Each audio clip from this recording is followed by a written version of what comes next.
Home making is the art of making a house a home. जब किसी काम में हमारा इंटरेस्ट होता है तब हम उससे बोर नहीं होते।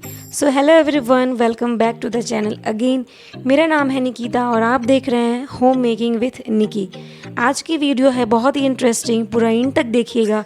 एकदम से आसान से होम मेकिंग टिप्स शेयर करूँगी आपके साथ जो आपके डेली के काम को आसान कर देगी। सो बिना किसी देरी के स्टार्ट करेंगे आज का ये बहुत ही मज़ेदार सा video. So let's get start. Time है दोपहर का। लंच करने के बाद वेदु भी सो रही है। उसके जगने से पहले मुझे कुछ इम्पॉर्टेंट टास्क कंप्लीट करने हैं, लेकिन घर को मैसी रखना मुझे बिल्कुल भी पसंद नहीं। मैं उसके टॉयज़ को वापस उसकी जगह पर रख दूँगी। बस मुझे 5 से 10 मिनट लगेंगे रूम को क्लीन करने में, ताकि शाम को भी मेरा घर पूरा नीट एंड क्लीन रहे। जब आप किसी एक काम को करने जा रहे हैं तो कोशिश कीजिए कि उसके साथ आप एक और काम को भी कंप्लीट कर लें। मैं बुक्स को भी वापस उसकी जगह पर रख दूंगी ताकि शाम को फिर मैं उसे दूसरी बुक्स दे सकूं। इससे बच्चों का इंटरेस्ट बना रहता है। हस्बैंड भी जब ऑफिस से घर आए तो घर बिल्कुल क्लीन होना चाहिए, तो उन्हें भी अच्छा लगेगा, उन्हें भी बहुत ही सुकून फील होगा।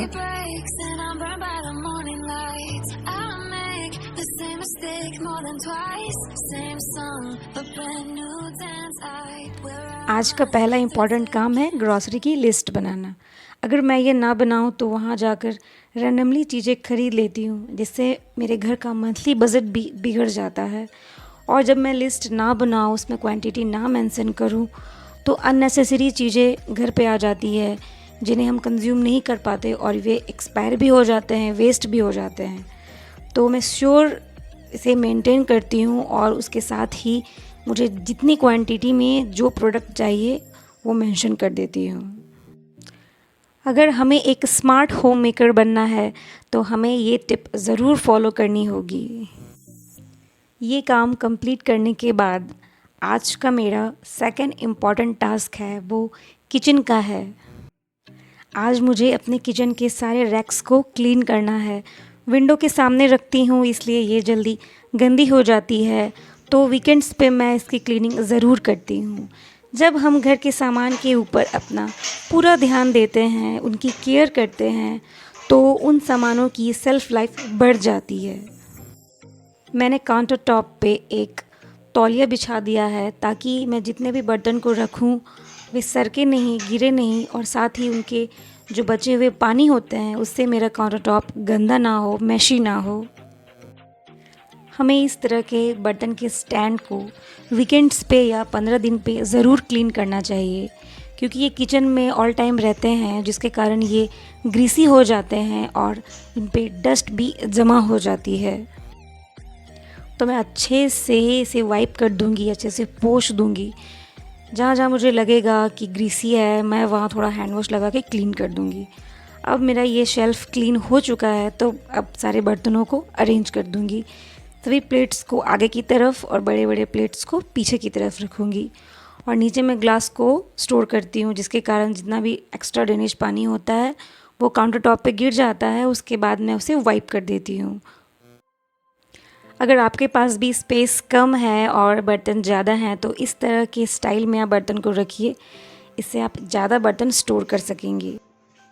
यहाँ मैंने इस शेल्फ़ में 2 स्टिकी हुक्स लगाए हैं, इसमें एक में मैं इस तरह का रबर बैंड स्टोर करती हूँ। किचन में इस तरह की चीज़ें बहुत ही ज़रूरी होती है, हमें हैंडी रखनी चाहिए, ज़रूरी काम आने पर हमें इधर उधर भागना ना पड़े, तुरंत मिल जाए। किचन के ही सामने इस दीवार पे मैंने कुछ नेलिंग्स की हुई हैं, जिसके ऊपर मैं इस तरह के बड़े चम्मच को और कलछी को स्टोर करती हूँ। अब सभी को क्लीन कर रही हूँ तो इसे कैसे छोड़ दूँ, तो लगे हाथ इनकी भी क्लीनिंग कर दूँगी और सभी को अच्छे से हैंग कर दूँगी।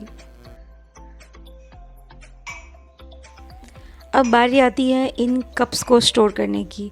मैं कप्स को स्टोर करने के लिए इस तरह का एक प्लास्टिक का एक 2 टायर रैक का यूज़ करती हूँ। और पहले मैं इसे काउंटर टॉप पे ही रखती थी, जिसके कारण पूरा जगह पूरा फुल हो जाता था, मुझे काम करने के लिए उतना स्पेस नहीं मिलता था।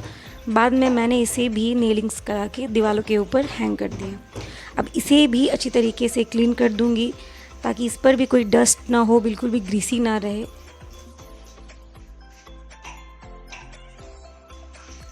हमारा परिवार छोटा है तो ये सारे कप्स यूज़ में नहीं आते, 2-4 ही कप हम यूज़ में लाते हैं। अगर मैं इन कप्स को एज़ इट इज़ शेल्फ़ में छोड़ दूँ तो फिर एक टाइम के बाद ये मेरे लिए यूज़लेस ही हो जाएंगे, क्योंकि इनके ऊपर भी डस्ट जमा हो जाएगी, जिसके कारण मैं इसे यूज़ नहीं कर पाऊँगी। इस ऑर्गेनाइज़र को मैंने अपने बाथरूम के लिए ख़रीदा था, लेकिन ये कहीं लिखा हुआ नहीं है कि आप जिस ऑर्गेनाइज़र को अपने बाथरूम के लिए ख़रीदें उसे अपने किचन में यूज़ ना करें। ये ऑर्गेनाइज़र मुझे मेरे किचन में ज़्यादा फिट बैठा, क्योंकि इसमें पार्टीशन बने हुए थे, जिसके कारण मैं अपने स्पून्स को, फोक्स को और नाइफ्स को अलग अलग रख सकती थी। तो ये किचन में मेरे लिए ज़्यादा सूटेबल था। अब मैं इन्हें अच्छे से वाइप कर दूंगी ताकि इनका सारा पानी इस कपड़े में आ जाए और ये जल्दी ही सूख जाए, ताकि मैं इनको हैंग करके सारे सामान को दोबारा उसमें रख दूँ। हमारा किचन छोटा हो या बड़ा, हमें इस तरह के ऑर्गेनाइज़र की ज़रूरत पड़ती ही है। इनसे हमारा सामान ऑर्गेनाइज तो रहता ही है और साथ ही काम करने में भी मज़ा आता है, क्योंकि ये हमारे सामान को हैंडी कर देता है, उन्हें यूज़ करना, रखना काफ़ी आसान कर देता है। अक्सर छोटे किचन में ये प्रॉब्लम आती है कि हमें काम करने का पूरा स्पेस नहीं मिलता, क्योंकि हमारा सारा सामान काउंटर टॉप पे ही रहता है।